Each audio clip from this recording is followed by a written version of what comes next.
Hello everyone, welcome back to my channel. मैं हूं doctor प्रतिभा, आपकी फिजियोथेरेपिस्ट। तो आज इस वीडियो में हम बात करेंगे लो बैक पेन के बारे में। मुझे बहुत सारे लोगों की क्वेरीज आई। उनका ये कहना है कि उन्हें नॉर्मली कोई बैक पेन नहीं होता है, बट कभी कभी जब वो मॉर्निंग में उठते हैं तो उनको बैक में स्टिफनेस फील होती है, या पूरे दिन भी उनको एक हैवीपन सा फील होता है, बट उन्हें कोई जनरलाइज कोई बैक पेन नहीं है। तो ये वीडियो उन सभी लोगों के लिए है जो अपने बैक को थोड़ा बहुत मोबिलाइज करते रहना चाहते हैं। और डेफिनेटली आपको मोबिलाइज करना चाहिए, क्योंकि अगर आप मोबिलाइज करते रहेंगे तो कोई और जो फर्दर प्रॉब्लम, जो सीवियर प्रॉब्लम्स होती हैं, वो आपको नहीं होंगी। तो वीडियो को एंड तक ज़रूर देखिएगा। और अगर आप मेरे चैनल पे न्यू हैं तो मेरे चैनल को सब्सक्राइब ज़रूर कर लीजिएगा, और साथ ही बेल आइकन को भी प्रेस कर लीजिएगा, ताकि मेरे नेक्स्ट वीडियो की नोटिफिकेशन आपको मिलती रहे। तो चलिए शुरू करते हैं।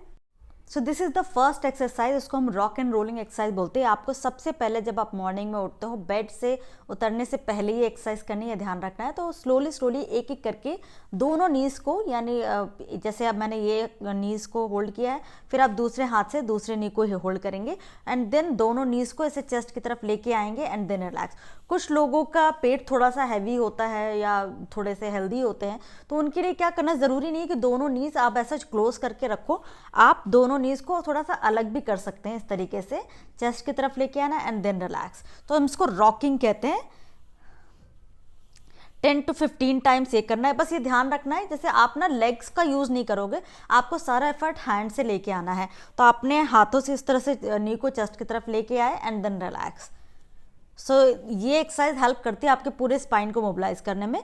This is the first part of that exercise. Now the second part, इसी पैर को, दोनों फीट को ऐसे जोड़ करके पैर नीचे इस तरह से रखेंगे बेड पे, या अगर आप नीचे करो तो आप नीचे भी लेट कर सकते हैं। तो दोनों फीट को ऐसे जोड़ना है, and then try to move both knees side to side. जब आप इस तरह से मूव करेंगे, ये ध्यान रखना है, आपको ना पूरा टिल्ट नहीं होना है। कोशिश करेंगे ये जो लोअर बैक का पार्ट है वो लिफ्ट ना हो। सो इस तरीके से करना। अगेन उतना ही मूव करना जिसमें आप कंफर्टेबल हो। Again 10 to 15 times, and then relax. इस एक्सरसाइज को हम पेल्विक टिल्ट एक्सरसाइज बोलते हैं। इसमें आपको क्या करना है, हिप, नी एंड फीट तीनों एक लाइन में होने चाहिए। सो इस तरीके से रखना है। और आपको इसमें ये ध्यान रखना है, आपको सिर्फ मोबिलिटी एक्सरसाइज होती हैं ये। आपको इसमें कोई भी स्पेशली मसल्स या कोई भी बैक की स्ट्रेंथनिंग के लिए नहीं होती है, नॉर्मल मोबिलिटी एक्सरसाइजेज होती हैं। तो इसमें आपको ऐसे ही लेटना है। नाउ अब आपको क्या करना है, जो आपके बटक्स है उनको हल्का सा क्लिंच करते हुए लिफ्ट करना है, बट मेक श्योर जो आपकी लोअर बैक है वो बेड पे ही रहनी चाहिए, वो नहीं लिफ्ट करेगी। That's very important. अगर आप थोड़ा सा भी लिफ्ट करते हैं तो वो गलत है, वो इसको हम पेल्विक टिल्ट नहीं बोलते, फिर ये दूसरी एक्सरसाइज में कन्वर्ट हो जाता है। हमें सिर्फ और सिर्फ पेल्विक टिल्ट करना है। तो आपको ऐसे रखना। आप चाहो तो इस तरह से अपना हाथ को भी इस तरह से होल्ड कर अपने हाथ से अपने पेल्विक को, यानी कमर को ऐसे होल्ड कर सकते हैं। Now simply try to lift up. हल्का सा क्लिंच किया, एंड देन रिलैक्स। जैसे कि आप देख पा रहे हैं, सिर्फ मैं इसी पोर्शन को सिर्फ लिफ्ट कर रही हूँ, अप एंड डाउन। अगेन मेरे सारे पैर रिलैक्स हैं, तो ये ध्यान रखना है, पैर दोनों लेग्स आपके रिलैक्स होने चाहिए। आपको सिर्फ पेल्विक को हल्का सा लिफ्ट करना है, एंड देन रिलैक्स। सो इस तरीके से आपको 20 to 25 रिपीटेशन करने हैं एक सेट में, और कोशिश करेंगे पूरे दिन में 3 से 4 सेट करने की। इस एक्सरसाइज को हम हैमस्ट्रिंग स्ट्रेच बोलते हैं। इसमें आपको क्या करना है, आप चाहो तो दोनों लेग्स को फोल्ड कर सकते हैं, या आप जिस लेग का आपको स्ट्रेच करना है उस लेग को आप फोल्ड करके रखेंगे, और दूसरे लेग को ऐसे स्ट्रेच भी कर सकते हैं, जैसे भी आप कंफर्टेबल हो। बस ये ध्यान रखना है। अगेन किसी भी एक्सरसाइज से आपको पेन नहीं होना चाहिए। तो first I will start with my right side leg. तो आपको नी को चेस्ट की तरफ इस तरीके से लेके आना है। बैक ऑफ द थाई को ऐसे इस तरीके से दोनों हैंड्स को क्लास्प करके ऐसे होल्ड कर लेंगे, एंड नी को चेस्ट की तरफ लेके आएंगे। अब यहाँ पे आपको ये ध्यान रखना है, लोग गलती क्या करते हैं, लेग से पैर को ऐसे, हाथ को ऐसे पुश करने लगते हैं।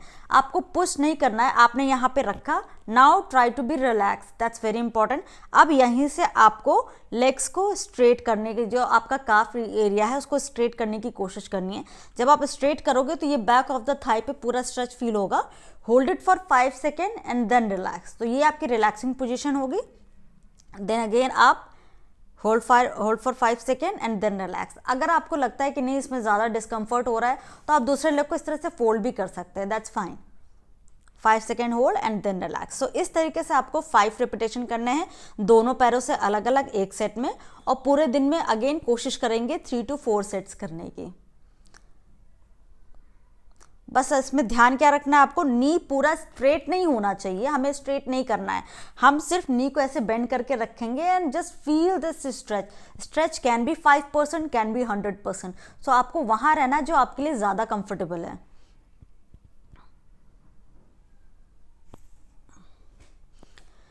नाउ द नेक्स्ट एक्सरसाइज, उसको हम फिगर ऑफ 4 स्ट्रेच बोलते हैं। इसमें आपको क्या करना है, आपको इसी तरीके से लेटना है, वन लेग बेंड रखेंगे, दूसरा लेग इसी के ऊपर ऐसे क्रॉस कर लेंगे। Now it's becoming a figure of 4, letter हो गया 4 उस तरह से, इसलिए हम इसको फिगर ऑफ 4 बोलते हैं। अब जो बेंड लेग है, अगेन आपको बैक ऑफ द थाई से दोनों हैंड्स को इस तरह क्लास्प करके उसको होल्ड करना है। आपने इस तरह से होल्ड किया, अब इस लेग को आप अपने चेस्ट की तरफ ऐसे पुल करेंगे। जब आप पुल करोगे तो इस जगह आपको स्ट्रेच फील होगा, यहाँ पे बटक्स एरिया पे। Hold it for 5 second and then relax. So इस तरीके से आपको 5 रिपीटेशन करने हैं दोनों पैरों से अलग अलग एक सेट में, और पूरे दिन में कोशिश करेंगे 3 से 4 सेट करने की। आप चाहो तो एक ही साइड से 5 रिपीटेशन कंप्लीट कर सकते हैं, इसके बाद आप साइड चेंज करिएगा। लोग क्या करते हैं, पहले एक बार इस लेग से करेंगे, फिर दूसरी बार नेक्स्ट टाइम उस लेग से करेंगे। सो इससे क्या होता है, उसमें टायर्डनेस ज़्यादा होती है, बट पर्पस नहीं सॉल्व हो पाता है, वो जल्दी थक जाते हैं। तो आप एक ही बार में एक साइड पे कंप्लीट कर सकते हो एक सेट, फिर दूसरा साइड आप चेंज कर सकते हैं। इस एक्सरसाइज को हम कैट एंड कैमल एक्सरसाइज कहते हैं। इसमें आपको क्या करना है, आपके जो दोनों हैंड्स और दोनों नीज पोजीशन पे आना है, इसको हम हॉर्स पोजीशन बोलते हैं। इसमें आपको इस तरह से रहना है। अब आपको क्या करना है, जो हैंड होगा आपके शोल्डर के जस्ट नीचे आना चाहिए, दोनों हैंड्स, ठीक है, और दोनों जो आपके नीज हैं वो आपके हिप के अंडर में आएंगे। तो आपको क्या करना है, कैट एंड कैमल हम इसको क्यों बोलते हैं, मैं इसका रीज़न भी आपको बताऊंगी। अब आपको क्या करना है, पूरे स्पाइन को मूव करना है। जब आप स्पाइन को थोड़ा ऊपर की तरफ लिफ्ट करेंगे, तब आपकी जो हेड है एंड हिप दोनों अंदर की तरफ आएंगे इस तरीके से। और फिर जब आप ऊपर की तरफ ऐसे देखोगे तो जो आपका स्पाइन है वो नीचे की तरफ जाएगा। तो जब आप इस तरह से कर रहे हो तो ये आप हम्प बना रहे हो, दिस इज द कैमल। अब जब आपने आर्च बनाया, दिस इज कैट। तो इसलिए हम इसको कैट एंड कैमल एक्सरसाइज कहते हैं। सो इस तरीके से आपको 5 to 10 रिपीटेशन करना है एक सेट में, और पूरे दिन में कोशिश करेंगे 2 से 3 सेट करने की।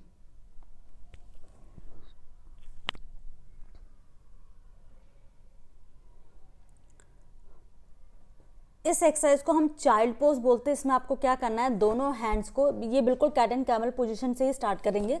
तो आपको दोनों हैंड को थोड़ा सा आगे की तरफ यहाँ पे रखना है। अब ये हाथ आपके यहीं पे फिक्स हो जाएंगे।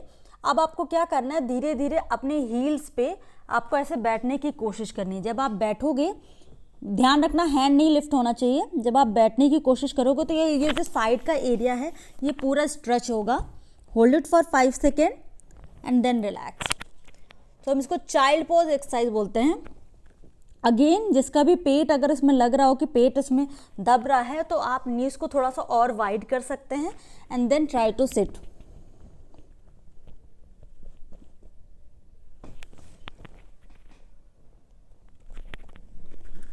Five second hold and then relax.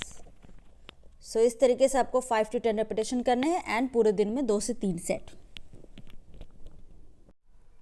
उम्मीद करती हूँ आपको एक्सरसाइजेज अच्छे से समझ में आ गई होंगी। तो जिसको भी ये प्रॉब्लम है, बैक में स्टिफनेस या थोड़ा सा भी हैवीपन फील होना, तो ये एक्सरसाइज ज़रूर ट्राई करिएगा, और ट्राई करने के बाद मुझे कमेंट में ज़रूर बताइएगा कि आपको ये एक्सरसाइजेस आपको कितनी ज़्यादा बेनिफिशियल हैं या नहीं है, या आपको उसको कोई इफेक्ट नहीं आया, मुझे ज़रूर बताइएगा। और हाँ, एक और मेन इंपॉर्टेंट चीज़, अगर आपको स्टिफनेस बहुत ज़्यादा होती है तो कोशिश करेंगे हॉट पैक यूज़ करने के लिए।